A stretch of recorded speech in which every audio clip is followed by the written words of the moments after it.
spectacular night in the Big Smoke, downtown Toronto, and there's a huge hockey game to be played at the Air Canada Centre. The second half of a home-and-home between the Rangers and the Leafs, Toronto Maple Leafs. A bunch of these guys were tickling the twine, as it were, on Sunday when the Leafs were victorious in New York. Well, now the Rangers come to Toronto. Hi, everybody. I'm Jody Vance. Welcome to Gate 1 of the Air Canada Centre. This is Leaf Nation HQ, and this is Joe Bowen, who you will hear call the game this evening on AM 640 Toronto Radio. We have our hockey analyst, Mark Morrow, and our senior reporter, Paul Hendrick, joins us down there at the end, the anchor of our team. Obviously, he's an anchor, all right. The big story headed into tonight is the fact that there has been a coaching change since Sunday's game. The Leafs beat the Rangers. Tom Rennie was shown the door, and John Tortorella was brought in, and you know what that means? Big changes, and that tops our headlines. Brought to you by Ford, powered by you. Paul?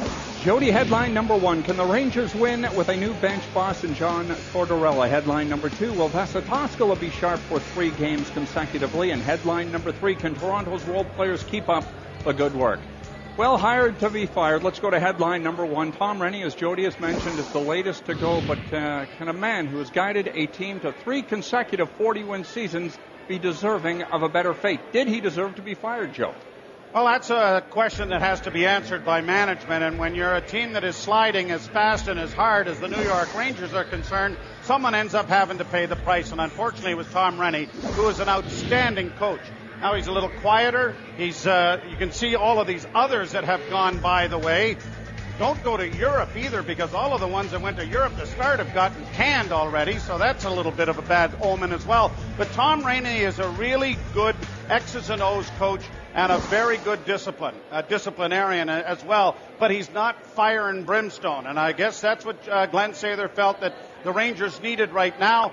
I kind of think they need just about everything but a goaltender. And other than Henrik Lundqvist, who has been absolutely sensational, the rest of the team looks like the Masters leaderboard, minus 14s, minus 12s, minus 13s, all the way down the list. I think what we said, Mark, there was about 3 or 4 players who were plus players. They got a lot of problems in New York, notwithstanding the coach. And John Tortorella, at least he can't argue about or complain about the goaltending yet, unless that gets screwed up somehow. Well, they had a great start to the month of October. In fact, they went 10-2-1, and that has launched them firmly into the playoffs as it stands right now. But since that 10-2-1 start, they're just playing .500 hockey. So one has to know whether John Tortorella, as he takes over Mark Morrow, can he motivate an underachieving, low-scoring Ranger team for the remaining 21 games? Well, I certainly think that's what Glenn Sather's hope is, and that's the reason he made the change, because if not, then they've got some even bigger problems. But yes, John Tortorella, like Joe talked about, a really loud, in-your-face type of coach. He tells his players how it is. Sometimes that can be difficult to motivate them. His biggest challenge because of that is he's going to have to get the veteran players to buy in.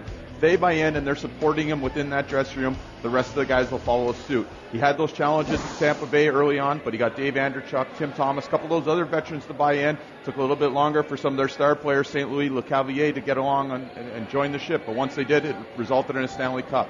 That'll be his challenge now. Unfortunately, he's got a short time frame to do it in. He doesn't have from the start of training camp to move forward. He's got to do it now, starting tonight. Well, away from Madison Square Garden, the Rangers indeed struggling. They have lost 8 consecutive games on the road. The challenge is steep, and so too the hill in front of them. Regardless, the brand new head coach is pumped.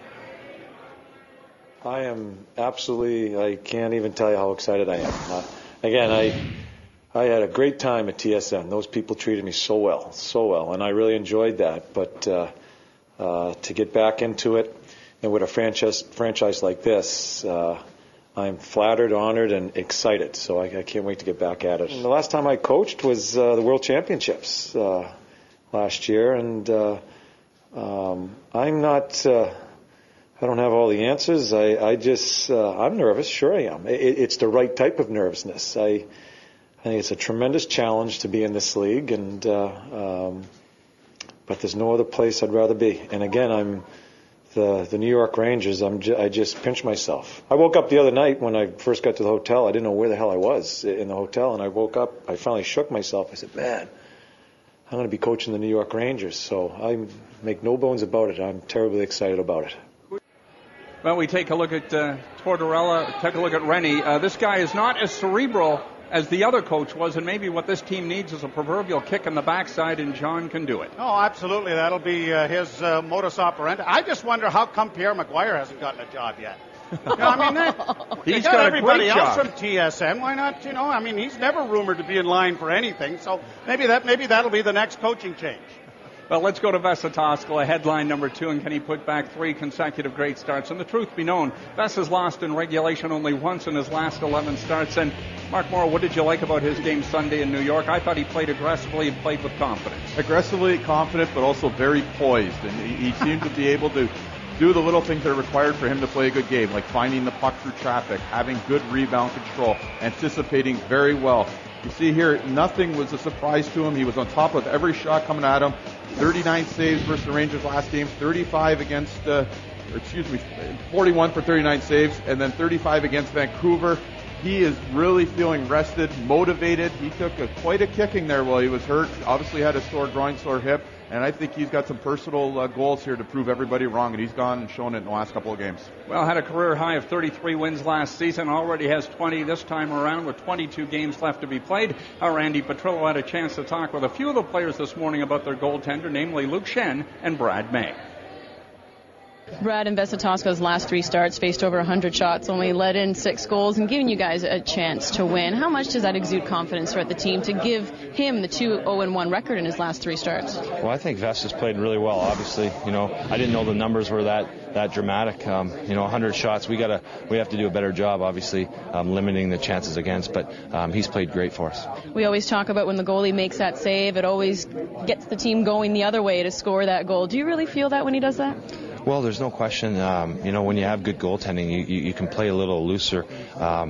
You have to be defensive and you have to be disciplined, but you can anticipate the puck, where it's headed.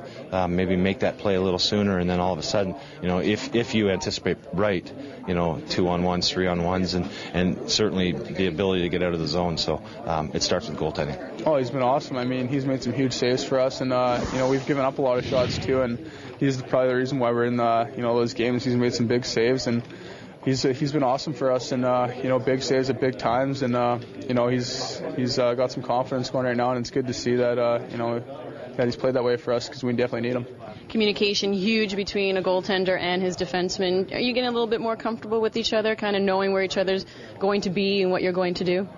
Well, I would hope so. It is late in the season, so hopefully we've improved on it. But there's no question it is big, and anytime I guess sometimes the goalie comes out of the net and stops the puck for you, it's always good to talk to him and let him know if he's got time or if you're open, and other way around too. If we're going back for a puck and he kind of lets you know if there's someone on you. So communication is huge, and it's one of those things I guess that maybe just from watching from an outside perspective that maybe you don't see it as often, but.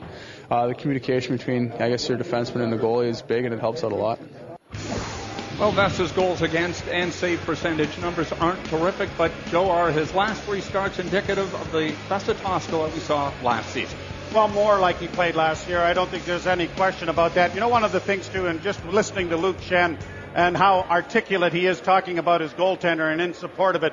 In other teams, other years, other decades, a 19-year-old would be told to sit in the corner of the room and put a trash can on his head and just be quiet and be thankful you're on the team. But I think that's great. But Vesatoskala has played better, and I thought the last 3 games he wasn't overplaying the puck. He wasn't giving the net away, and certainly he was more like Velcro. He wasn't giving up rebounds, and he was in control of the situation. And you've got to have the big save at the big time, and that's what he's gotten in the last 3 games. The consistency level is what has been the problem throughout the course of the year, and it's nice to see a consistent stretch here going, and that'll augur well for what has to happen in the future. Well, headline number 3, can the role players keep up the good work? Devereaux, Mitchell, and Mayers. And Mark Morrow, is it about work ethic, do you think, with these guys? Oh, absolutely. Anytime you're getting limited ice time like these guys can on that 3rd and 4th line role, it's a tough thing to come out and play with a lot of energy, a lot of intensity, and it comes down to hard work. And you're not going to get another shift if you don't do that. These guys have found a way to go out, provide some energy, provide some physical play, and obviously contribute with some key goals along the way. And it's a credit to them in doing so. All right, go ahead, I like Joe. that Devereaux guy, too. Yes, he's Devereaux. playing really well. He's top shelf. Joe Bowen, thank you as always for being here for like segment to correct 1. where I can. The senior reporter, Thank you. Yes, we got to get I a know name that. for you. I'll be in a lot of trouble. AM 640 Toronto Radio is where you'll find Joe for tonight's broadcast.